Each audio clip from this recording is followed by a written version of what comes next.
today we're going to jump into the background conversation, going beyond Sunday's message to take a look at the topic of joy. Joy was our final installment in our series, Family Month, where each week we looked at how we can build a deep relationship with our spouse, with our kids, and the people that we call family. Let's jump into the topic of joy. How do we experience joy in our households? So you said that we were created for joy. Yeah. What leads you to that? Because you could say we're created for whatever you want. What Right. gives you some grounds on that one? Well, I guess I wouldn't say we're created only for joy, or that would be a little ridiculous. But in all our seasons, if you're active in a relationship with Jesus, you should be able to find joy somewhere. Now, I get it. There's going to be times where you're grieving the loss of a loved one or going through a tragedy or crisis. And in those seasons, it might be harder to experience joy. However, if you're actually walking in tandem with the Holy Spirit, connecting with Him regularly, you should have the fruit of the Spirit in your life. And one of the fruits of the Spirit is joy. Now, who do you think created happiness? Satan or Jesus? God did, right? Right. Satan wants to seek, kill, and destroy. That's the opposite of happiness. Mm-hmm.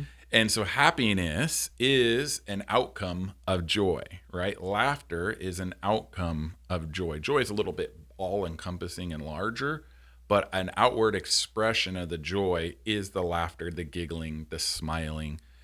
Joy has that warm, fuzzy feeling, that happiness, that aura, that vibe that's around you. Like when you see a kid smiling and giggling in the park, it makes you happy because you have joy in your heart. And so why I say that you were created for joy was because God is giving it to you in one of His fruits. And He is a happy God, and He created laughter, and He wants you to be like Him. And I don't think our God is like this angry vengeance God up in heaven. No, He's a God that's full of blessing and miracles and love. And love and joy, as we talked on Sunday, they're kind of interconnected and work together with each other. And He wants to share that with you, so then that way you share it with other people. And just this week, I was thinking through the script, and one of the things I said on Sunday about joy is it's like going and rolling around in the mud. Now you're covered in wet mud, and then you run up and you give someone a big old bear hug, and then you've left mud now on their body. In essence, joy, it rubs off on other people. It's contagious.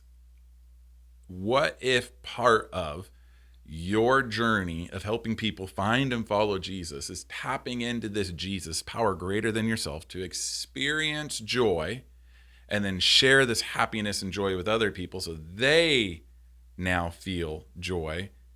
And in that moment, it helps them see that there really is a true God.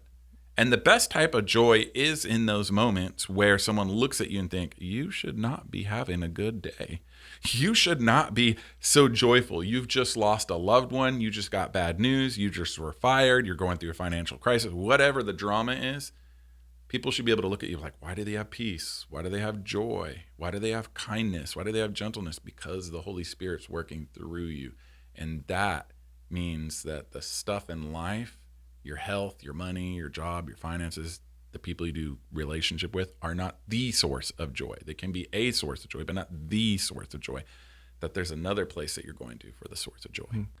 Hey, if you liked that conversation and you want to hear more on beyond that, we have a full episode podcast called Lights On with Pastor Chris, located on my YouTube channel.